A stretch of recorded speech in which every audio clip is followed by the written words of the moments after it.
It's a beautiful morning. Welcome to Atlantic Television Sports Talk. On the menu this morning, hopes and reads raves up for NBBF Premier League. Arena Sabalenka against top sport in latest WTA ranking, and in football, the UEFA Champions League football returns tonight. Details of this and many more will be yours in our jiffy. Ekpo Temple is my name. We're back after now.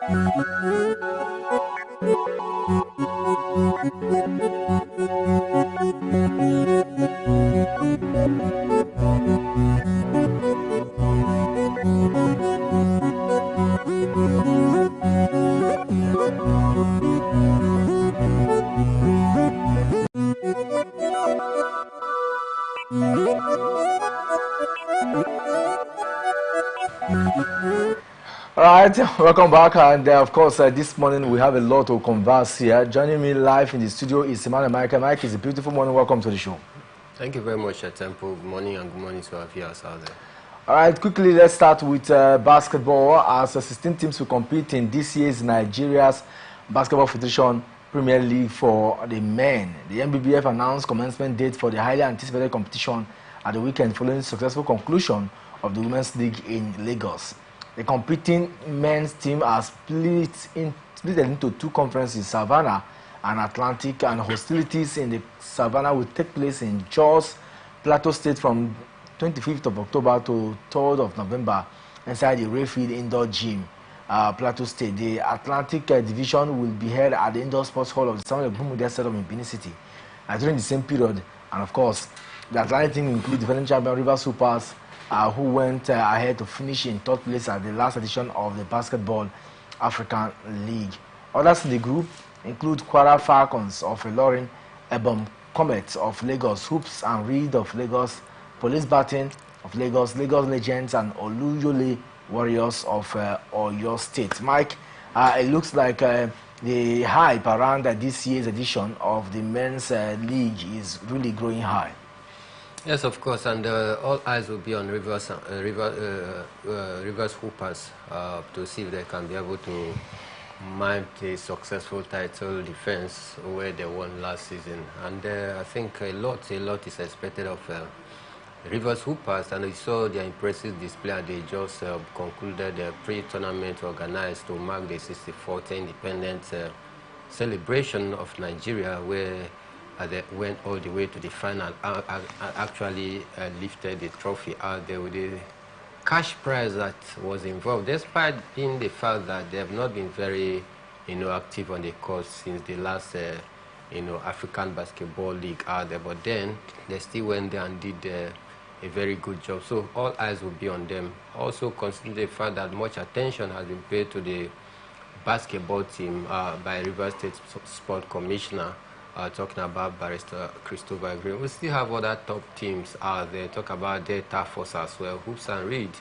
These are some of the stronger teams out there that will be expected to go for the jugular this season edition of Nigerian basketball. So for me, I think I'm excited to see that the male basketball league is about to kick off, and we are waiting to see some of the scintillating and mouth-watering results, coupled with the impressive show of some few players out there who will be expected to light up the league this season. One interesting thing about this is that we've seen a lot of teams from Lagos. I mean, it gives the impression that if a Lagos team do not get at least to the final, it looks like they may not have achieved their target, because when you have like 4 teams from Lagos, naturally one should expect that Lagos should pose a very strong threat to other teams in this season.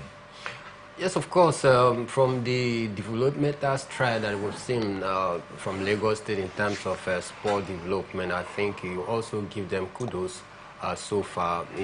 Having more teams representing them in the basketball league clearly tells you of how far they've gone in terms of sport development, and a lot is expected from the Lagos-based teams that is taking part in this year's Nigerian Basketball League. And for me, if they don't get to the final, you may say, yeah, maybe some will say it is a disappointment on some of the teams or the teams representing Lagos State are there. But then I think that a lot is expected of them, and I'm expecting at least 1 or 2 of the team coming in from the Lagos State axis to actually vie for the title this time around, because having 3 teams coming from one state, what does that tell you? It tells you that there is a lot of talent, enormous talents, in that very state. And when you have plenty talent in a certain area, I mean, the competition is always very high, because every of the teams out there want to be at top, and that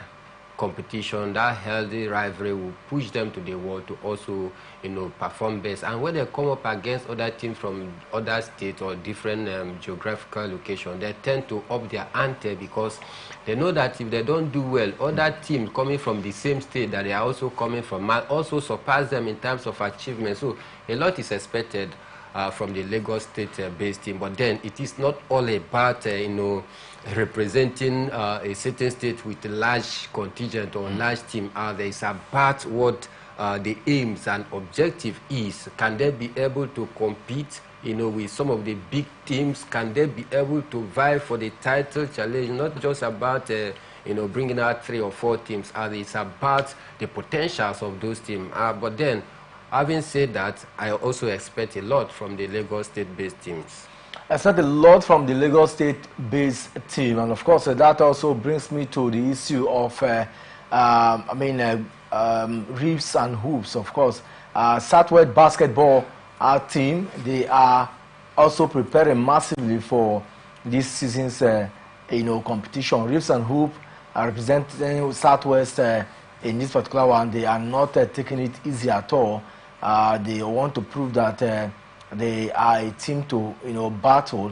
If you look at preparations for this season's NBBF Premier League, you just think that they are in for something big. Originally from Ibadan, no doubt, they are hoping that they can win the championship undefeated, but a lot of people will be asking a lot of questions. They are also preparing to also head into the capital city of Edo State, Benin, But with all this Benin, Ibadan, Lagos, and Rivers State, it looks like it won't be an easy one this time around because the coach, Doso Victor Mensah, is a Ghanaian. In an interview, said that he and his team are more than ever ready. And he also added that his team will draw lessons from the Southwest League to improve the team play, providing good shot at glory. This is what Man said. That means the event for him is about doing the best they can to get their hands on it.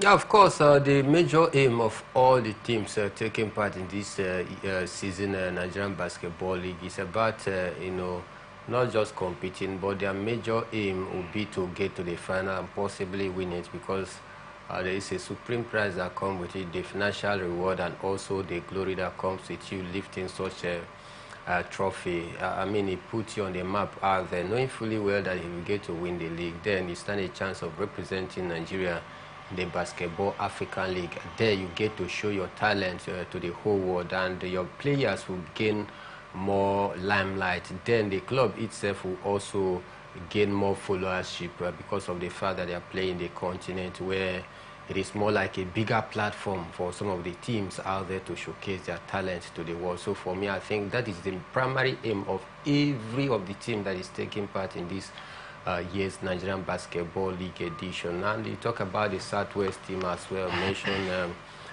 some of the states out there from the South, where you also forgot to mention the Oluyole Warriors as well, coming in from Ogun State. So for me, I think we are expecting a lot of competitiveness in this year's edition. I'm hoping that it will actually, surpass last season's performance, because last season as well we saw a very, impeccable organizational structure from the, Nigerian Basketball League board, and that is why we're able to produce a worthy champion in Rivers Hoopers, who actually went to the Basketball African League, did pretty well, finished in the 3rd position, gained global recognition because of their impressive display. Ogo Daodu was named the coach of the tournament, and that is how he got an invitation from the NBA, to be part and parcel of their coaching crew. So for me, I think that is the major aim of all the teams taking part in this year's edition, to get to the final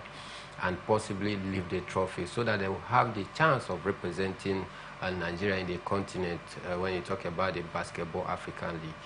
Okay, we talk about the Basketball African League, and very importantly, a lot is needed to push on and also achieve, a glorious outing. Away from that, now let's see how far teams can go. But let's talk about tennis right now, because world number 1 Iga Swiatek has been replaced by Aryna Sabalenka, and he has risen to number 1 in the latest rankings, ending Iga Swiatek's 11-month stay at the summit. And of course, she retained her Australian Open title in January, topped the ranking for the 2nd time after an 8-week stay between September and November. But neither player was in action last week. But Poland's Swiatek dropped to 2nd after being given a point penalty for failing to compete in the mandatory 6 WTA 500 events. And when you fail to compete in 500 events, because sometimes the players can be very selective, and then they would also, it's more like a crime, a WTA crime, for you not to participate. At least out of that 6, she should have participated in maybe 2, 3, and then she can now fake if there is anything like that, But it looks like she decided not to. She just wanted to rest and prepare for the WTA finals, and then she attracted the penalty. But the thing is, she has been dethroned. But a lot of people are just asking, how long will this this leadership of Aryna Sabalenka last? It's not going to last for a very long while, because if you take a look at the point margin, there's nothing more to it. It's not even up to 100-point disparity out there. I don't think that it's going to last. And the reason why she was dethroned was very simple, that she failed to take part in the mandatory 500 ATP points. And that is why Aryna Sabalenka, who took part in all those competitions, racked up by those points, add to what she had before, and that is what enabled her to dethrone Iga Swiatek, but I tell you it's not going to last for a very long time because, you know, like I said, the point disparity is very, very little as it is, right? And of course, Iga Swiatek, you know her proven track record. She knows how to get a point back whenever. And of course, you know, we'll be having the last Grand Slam of the WTA for this season very soon. And of course, we expect Iga Swiatek to come out gun blazing in that very one to ensure that she reclaim back her #1 spot as it is right now, having stayed there for almost 11 good months, which for me was a record setting one for her. So for me, I'm expecting her to bounce back as quick as possible to reclaim her place of pride as the world #1, which she has stayed there for a very long time. For Arina Zabalenka, I also say yes. A big congratulations to her. She has been, maybe say a little bit consistent in the last 12 months calendar so far. So as it stands now, we have Iga Swiatek with 9,665 points as below Arina Zabalenka 9,706 points. That is a difference of not even up to, let's just say 100 thereabouts. It's not even up to, because you look at the point margin, you think that a lot of disparity. So you want to put that it's not even up to 100 points between the both ladies. But Coco Gauff is one lady who, of course, have gained a little. She's back to her third position, 5,965. This is very lovely. She's not had a very lovely time, but courtesy of her winning, I think her recent competition, she won the one of the Master Series that elevated her to this point. Yeah, I think good one for the lady Coco Gauff. Coming back to third position, but then she's still short of that point margin. If she truly wants to get to the #1 spot out there, she needs to show a lot of energy. She needs to show a lot of consistency and tenacity, because the point margin between her and even the second placed person, talking about Iga Swiatek, is still about over 3,500 something points, or if not more than that. So for me, I think she still needs to push more, put more effort if she truly want to at least get to the #2 or even #1. But then I think it's a good move for the lady Coco Gauff. Coco Gauff, Jessica Pegula is another lady who finally is holding grip of the top 10 there with 5,785 points. Lena Rebekina is also in the midst, and she's not taking it easy at all. 5,471. Paulini Jasmine is next, 5,144 points, as you can see from your screen there. Zheng Qinwen, the Olympic champion, Chinese lady that have done so well for herself this season. It looks like this is a very fantastic season for Zheng Qinwen, and this is it's been a long time we get to see a Chinese in the top 10 of world rankings. Yes, of course, an impressive one for the Chinese out there. Nobody gave her a chance, especially in the Olympic out there, but she went all the way to the final. Some of the big names in the WTA at the Olympic that were expected to at least make some headway, they actually crashed out of the competition at the very early stage. And you may want to say, for Zheng Qinwen, the Chinese, she did a lot to stay put out there, getting to the final, man over her way, courtesy of her impressive display, got to the final against all odds, not just getting to the final, but did a lot to ensure that she was able to be crowned a champion. And since then, she has been able to continue to, play a few games out there, remain consistent, maintain her calm and coolness. And for me, I think it was an impressive one for her, in the last 12 months. And because of that impressive form, we've seen her also, make a very impressive leap when it has to do with the ranking right now. I think it's a big congratulations to the Chinese. Big congratulations, and of course, following her is Navarro, Emma, and Kasaskina, Diana Kakasina, who of course won the recent competition. We saw that one in China also against her compatriot in that. That is Miriam Andreeva. We saw that game. It was very fantastic. Yannick Sinner is number 1 in the men's category. Carlos Alcaraz, Alexander Zverev, Djokovic, Daniil Medvedev, United States, Andrei Rublev of Russia. Of course, we'll get to see how far. Not forgetting Norway, Grigor Dimitrov, and then Alex de Minaur of Australia. These are the first top 10 players in the ATP. Novak Djokovic is not in the top 3, and one can argue that it is normal. But when you're not in the top 3, don't you think that that will also pose some threat for him come next year's Australian Open?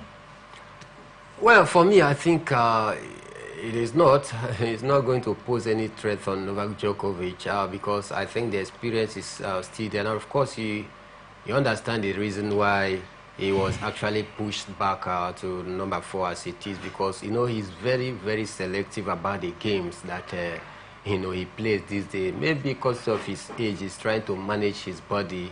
Because you cannot cheat nature as it is. He's aging gradually after winning one of the elusive trophy that have been missing in his trophy cabinet, talking about the Olympic gold medal. I think since then he has been very, very selective about some of the games that he wants to play. And when you are very selective about some games out there, those of them that are taking part consistently in some of these games continue to rack up 250 points, ATP, 500 points ATP. While you are resting, they are also racking up these small points to add to what they have already. And so when you could bounce back to take part in what you think that is a major competition for you, or some of these players have also racked up a whole lot of points from those meager points, add to what they have, and push you back. So for me, I do not think it's going to affect him, because it was deliberate, it was intentional that he just didn't want to take part in all of those games out there, because he's trying to manage his body. Like I said, he's aging. But then when it matters most, the man always know how to deliver, on the big stage, because of his experience and all of that. So I'm expecting a lot from him. We're expecting a lot from him, and let's see how far it goes. And the one thing very striking is that we need to be up and doing if we must achieve success, especially from the tennis angle, where clearly we are seeing the big boys now, showing their place, or holding grip of their place. And this looks like this might just be the last ranking for the year, because November rankings, the ATPs, the few World Finals and the for the big boys, it adds to it or not, because the last ranking is always in November, which we are going to see who gets to hold till maybe January. And for me, if you are already on this ranking, you just want to play 1 or 2 series and then hold grip to that particular one. I don't know, but if anything will change from now till November ending. Well, I will just keep our fingers crossed, hoping to see if there is anything that is going to change as it is for this time around. All right, with that now, we're going on a short break. When we come back, we'll talk more sports here and more football matters on this show.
All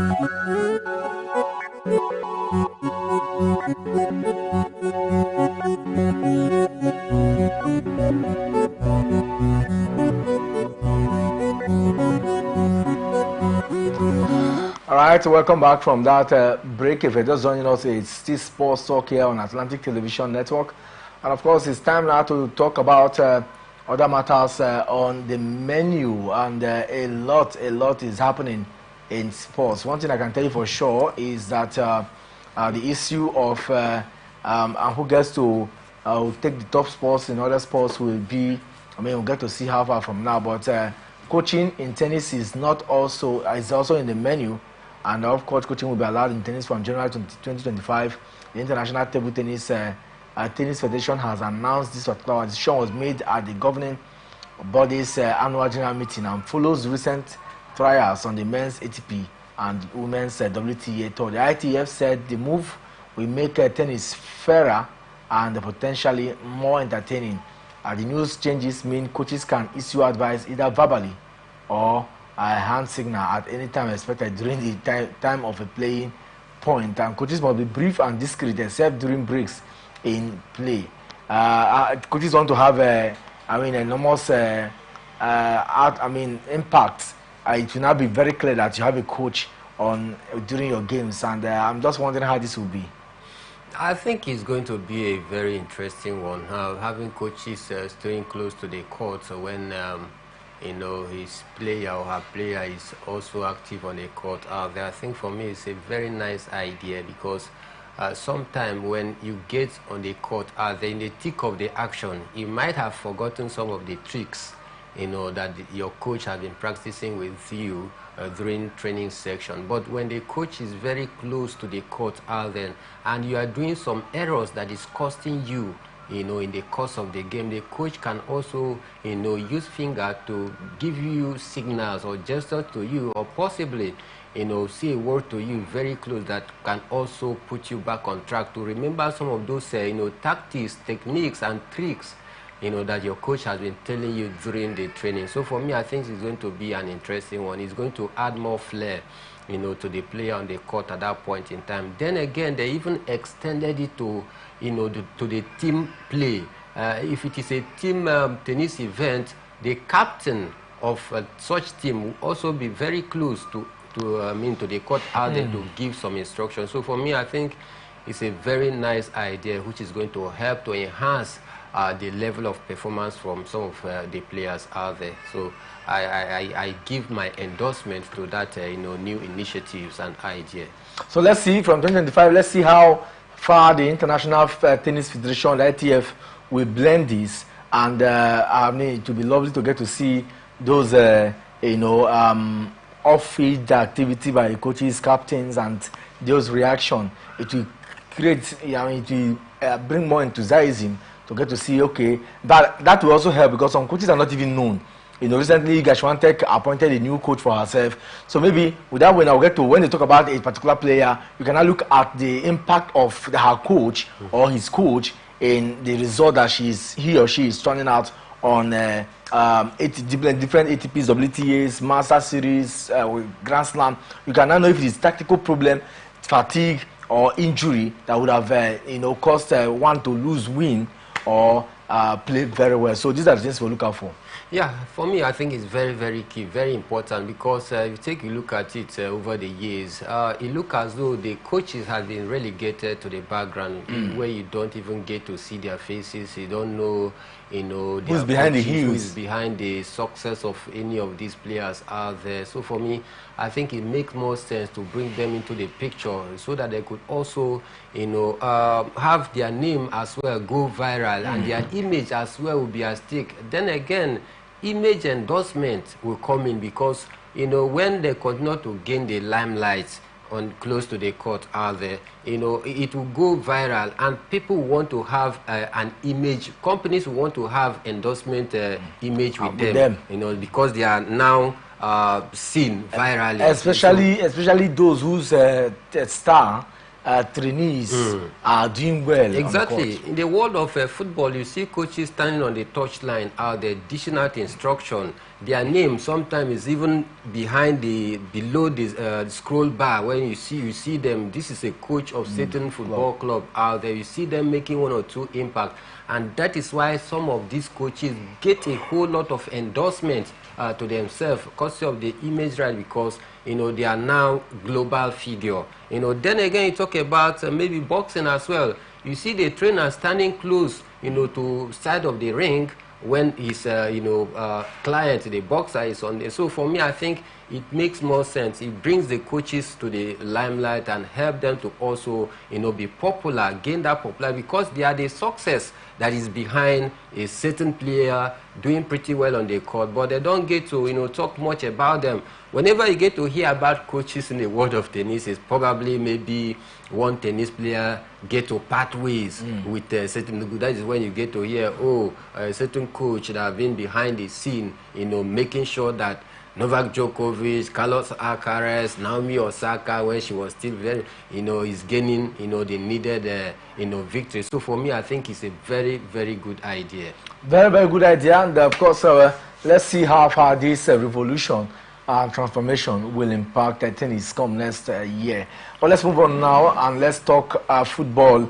Rivers United yesterday reclaimed top spot in the Nigerian Premier Football League after a 1-0 win away from home to Niger Tornadoes. Saifa Jackson scored the winning goal for Finidi George's side 4 minutes after the break, and that ensured that Rivers United are back to the top of the APL table. Yeah, I think it was a good one for Finidi George and Rivers United. One thing very interesting, one of the major highlights of the game was that Rivers United got a red card, along the process, but then they still were able to squeeze out all 3 points away from home. You may say, yeah, take a look at their display so far. It looks as though their defense, is very, very good right now as it is, because it looks as though it is a very watertight defense. They don't concede much goal. From the 8 games they've played so far, I do not think that they've conceded more than 8 goals. So for me, I think it's a good one for Rivers United. Let's hope that Finidi George and his boys can continue blazing on to see if they can be able to reclaim the title after a very, long years ago. I think the last time they won was in 2021. Yeah, so it's about 3 years down the line, right? So for me, I think they need to also continue to show this intent and hold grip of the top spot as they do. We know that teams like Remo Stars, Enyimba, Rangers, nobody is talking about them right now, but then they are still very much in the mix for the race as it is. Last season as well, they did not start in a very fine footing, but then at the end of it all, they were still able to at least lift the trophy. So look as though Finidi George is building maybe a dynasty in the league for this season, but it is not yet an uhuru. I will continue to say until match day 15, match day 20, then we can truly say, yeah, Rivers United under Finidi George is a title contender as it is. So many people are beginning to liken Finidi George to Xavi Alonso, and I laughed at it because it is too early for such a comparison for now. But then it is a good start for Rivers United. It is a good start for Finidi George, and we'll get to judge Finidi George at match day 20. We'll get to judge Finidi George at match day 20, and clearly, Mike, from what you just said, is a little bit. I also had that thought of comparison between what Finidi George is doing and then what we expect to see, judging from what we also saw from Xabi Alonso, the Pep Guardiola. But I just asked myself, I mean, they were just coming, they were topped, Remo Stars. So the point margin, like you said, clearly, is still very slim. And until March 15, it looks like the competition will not end because the difference is not more than 3 points. 2 points. So they lose one game or they draw, and that does it. But yes, we appreciate what Finidi George is doing, and we hope that they can continue in that line. But the big thing is, can they continue this unbeaten run? Because if you must win the league in that fashion of Alonso, comparing and contrasting, you must have a strong unbeaten run that when your colleagues are losing, you are not losing. So you can build like 4, 5, 6 point gap margin. Then at that point, you can now start holding brief, because what is also create is people now afraid of you. They know that it's that you not lose, or highest you get is a draw from them. So that is what it makes. But why the advantage is there, the possibility of achieving that stride after match day 8. I mean, just 2 points above them. So maybe one begin to think that okay, the possibility is there, but on the realistic basis, because there are some home grounds you still travel to, and you're not sure of getting a point. I mean, anything can happen. Anything can happen. I mean, it's difficult to say okay, you play Rangers, you play others, they've not been beaten, but there are teams that you go to that home ground, maybe a shocker. So, like you said, we're still waiting to see how far you go, but it's an impressive outing so far. The interesting thing about it is about not Rivers United staying at top of the league without being beaten so far. Now, you talk about the second place team, Remo Stars. Remo Stars have lost a game so far this season. Finidi George under Rivers haven't lost. So you ask yourself, what is the point disparity you who have not lost a game? That's what I was going to. Now, you need to understand how this thing works. There are too many angles to it. Now, if you get to play 3 straight draws, you amass 3 points. If your opponent loses 2 games and win 1, it's still the same thing. So that is it. It's not all about playing and saying that you are unbeaten. They need to show more consistency in terms of getting all 3 points, and not about drawing. Like I give you an example: if you draw 3 games and your opponent loses 2 and draw and win 1, it's still the same thing. While you are claiming that you are yet unbeaten, whereas the point margin does not reflect that indeed you haven't lost a game in the season. So it's about statistics. It's about statistics. Football is about statistics. At the local Salami Stadium at Adamasingba, Shooting Stars secured a very slim 1-0 win. It looks like that game went into the night hours, because at the time the team popped out, I mean, I was following clearly, although I won't be surprised because they play night games here, but I mean, the result came very late, and I was wondering why, because I was following the WhatsApp platform where the league bloggers are really posting events as it's happened. When we saw the result of Rivers United, it was quite early, 6 p.m. about that of the Ibadan came 1 hour after then, a few minutes after then, and we were just wondering why is this one so? But good thing is that the man Benga Gubote will be happy, because the last time they played in Rivers at Rivers United home ground, he was complaining about a lot of referee misdemeanors. I think it's an issue that the league body has also signed a stern warning to the officiators, talking about the center ref out there, not to allow themselves to be used by any home team out there, because you want to get all 3 points at home. Therefore, where they will pile up all sort of pressure against you, especially first half, where they will be heading into the tunnel. You see the home team, officials, climbing down on the center ref to pressure him. Why didn't you blow that? The other tackle as a penalty, this, with a whole lot of threats. But then I think enough security has been put in place, enough, a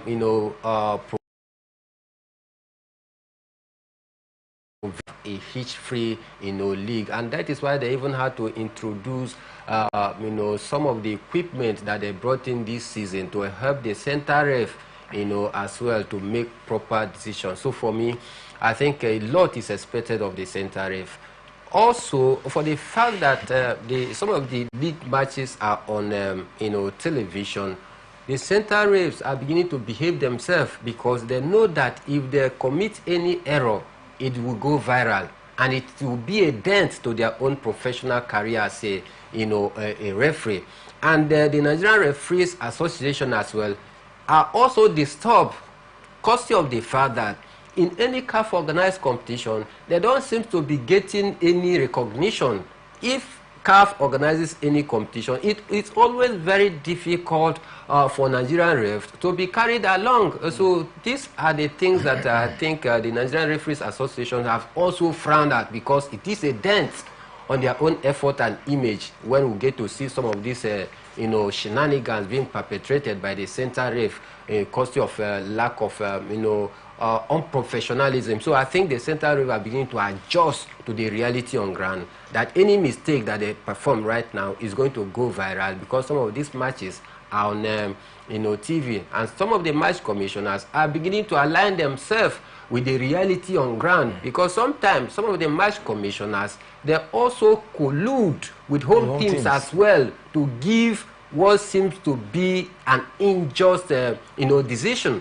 A team comes away, played very well, surpassed the home team in all angles, dominated the game, created chances, scored clear goal, but because you're a home team and because of the home team officials have colluded with the match commissioners, they will cancel your genuine goal that you have scored, and it brings disrepute and bad image to the league. So I believe that the NPFL board is also doing background work as well to ensure that they will have more professionalism in terms of the officiating here in the league. Well, let's see how far this will be achieved, but like you said, I'm also very hopeful that in the coming days things will be proper in the right direction. Ikorodu City defeated Lobby Stars 4-2, and it looks like this man is still struggling outside. Ikorodu City, very lovely, they are getting 4-2 against Lobby Stars. Dibu, losing his side, just lost again, but you understand that he's still rebuilding, trust maybe. But then you need to also give Ikorodu City their flowers. Don't forget, 3 weeks ago, they recorded their first win at home, getting all 3 points. Travel away 2 weeks And since then, things have really changed for them. Yeah, travel away 2 weeks ago, got a very vital point away. This time around, they are recording another massive win. 4 goals to 2, a convincing result. So it looks as though they have begun to adjust to the reality of the NPFL. Having gone promotion from the NNL, they've actually received a baptism of fire.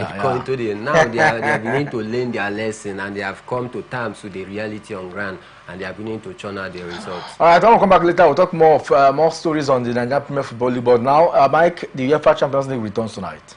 Yeah, and big one because it is a new format, and the dynamics have changed. It is not what it used to be, where we say so teams are in Group A, so teams are in Group B, Group C.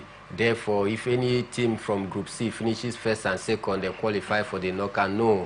Now, every game counts, because you need to be among the first 9 teams that is going to qualify for the round of 16 first. Then from the 9th team to 24, and then if you don't make it, you are going to go for the playoff. And in the playoff, it is very, very risky and very dicey. It is not guaranteed that you are going to qualify for the round of 16. That is why every match counts. And from 24 to 36, you are out of the competition. You are not going to drop down to Europa, or you are going to your house straight, or to your country straight. So I think it's going to be a massive night tonight. We are having real teams like Real Madrid locking horns against Borussia Dortmund. Arsenal return against Shakhtar Donetsk. Most of the big teams is expected. And of course, when it has to do with the UEFA Champions League, this is where boys aggregate. This is where the best of football is being showcased. So expect fireworks tonight.